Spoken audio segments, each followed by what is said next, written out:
Is it too heavy? It's heavy, bro. Look. All right, so today we are here sealing this driveway with a water-based sealant, and I'm gonna be completely honest with you. If we don't figure out the right spray pattern to get this done properly, we're gonna be in deep doo-doo. That might be too heavy. Let's test it. Rule number one, always do a test spot.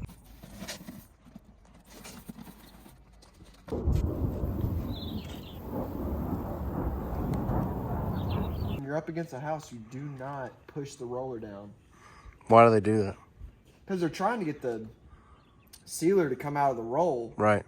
And when you do that, it floods out.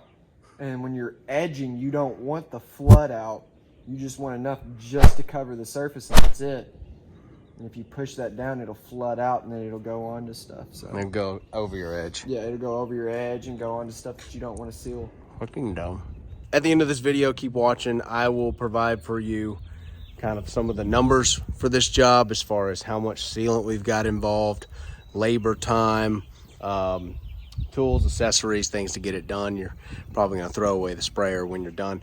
Watch all the way to the end. I'll put that on the end screen so you guys can get all that information. So if you're wanting to get your business started off on the right foot this year, 2023, I urge you to get the How to Wash course.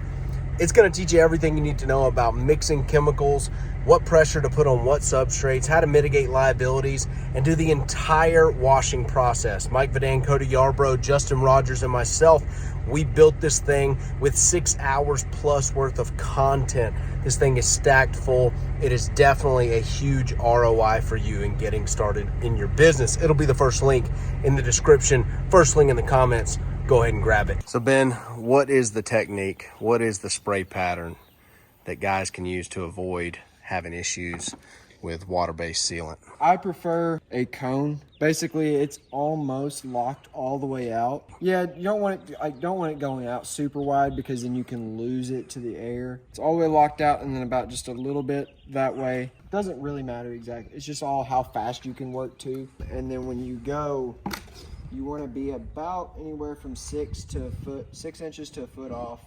And you just want to basically go in circles. And then when you come back, so like here was my original line, so I'll show you. So there, and I would keep going, but say I was just coming back, I want to overlap about 25% to where it's just a uniform sheet. But you also have to be careful because we're on a slope here, so any heavy application can start running, and that's where you start getting into a pickle, is making sure that you're putting enough down for coverage, but you're also not putting too much down to where it runs And dries that way. So it's a fine balance. It really does matter, you know. It's a nice little dance. It's a tango. It is. It's a good old tango salsa. It's all on the ends. So what do you got here, man? This is Venetian cardboard. Venetian. Yeah. All It right. It's a special it cardboard. withstands wind better. All right. No, I just use it for a cut board. So basically, I just kind of set it in the groove and just ride down. And why aren't you getting it on this aggregate here, though? Guys would think, shouldn't you spray it there? It probably would be fine. Might not want to really adhere very well to the rock inside the aggregate. It's kind of better to go back in if they want and cut that in with an acrylic.